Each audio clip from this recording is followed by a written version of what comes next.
C'est ce qu'on va proposer aux Thionvillois. Pas une vaine querelle politicienne à coups d'attaque en dessous de la ceinture pour parler des costumes des uns ou des habitudes des autres. On s'en fiche de ça. Ce qui compte, ce sont les Thionvillois.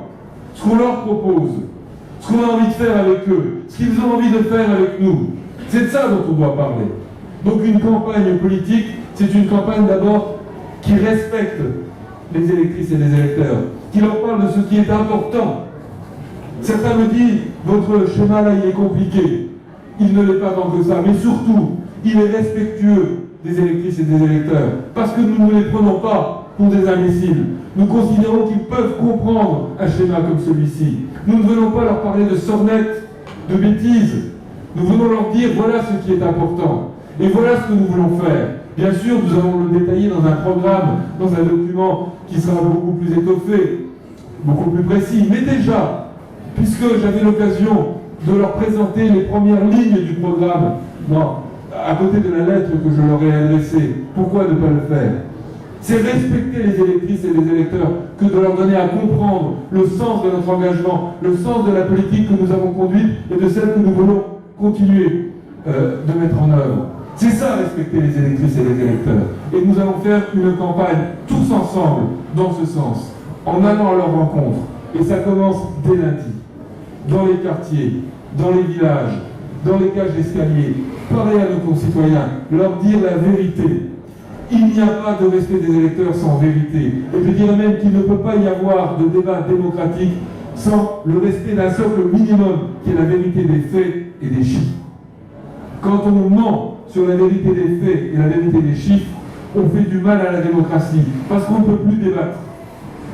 Et le but de la campagne électorale, pour moi, ça va aussi être de rétablir la vérité des faits et la vérité des chiffres.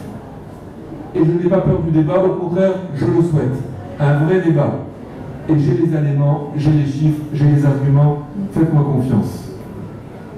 Maintenant, il n'y a pas de campagne sans militants et sans militants.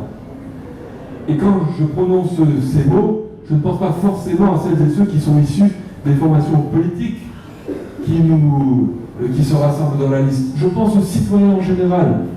Beaucoup d'entre vous n'ont pas d'engagement dans un parti politique, mais ils se retrouvent dans notre démarche. Ou même parfois, ils ont un engagement dans un parti politique qui, sur l'échiquier national, est contraire, est en opposition à ce que nous représentons. Et pourtant, ils se retrouvent dans notre démarche.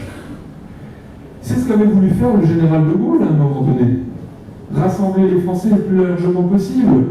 Et c'est ce qu'a voulu faire François Mitterrand en 1988, lorsqu'il a fait la France unie. Il y a des moments dans l'histoire d'un pays où on doit dépasser ces contradictions politiques qui doivent exister, parce que c'est le jeu démocratique, mais qui doivent exister à la condition de reposer sur de véritables oppositions d'analyse et d'intérêt, et pas sur des oppositions factices alimentées par la mauvaise foi. Et je crois qu'à Thionville, nous pouvons rassembler très très largement. Quelles que soient les convictions des uns et des autres, en tous les cas, de nombreux Thionvillois peuvent se retrouver dans notre démarche, et c'est ce que nous allons leur proposer tous ensemble, dans l'intérêt de Thionville, dans l'intérêt des Thionvilloises et des Thionvillois, dans l'intérêt général. Je crois que c'est ce qu'ils attendent de nous. Nous allons le faire respectueusement, avec conviction, avec énergie, avec enthousiasme aussi, avec joie. Parce qu'une campagne électorale, ça doit être aussi un moment de joie, un moment d'amitié et de fraternité. Je le dis d'ailleurs pour celles et ceux qui font peut-être leur première campagne électorale, c'est avant tout une affaire de copines et de copains. C'est se retrouver ensemble avec la joie de militer, d'aller rencontrer les hommes et les femmes dans les quartiers, dans les villages, partout, et de leur dire voilà nous ce qu'on pense, voilà ce qu'on veut faire, et de discuter avec eux. C'est ça une campagne électorale. C'est pas un match de boxe, c'est pas du catch. Une campagne électorale,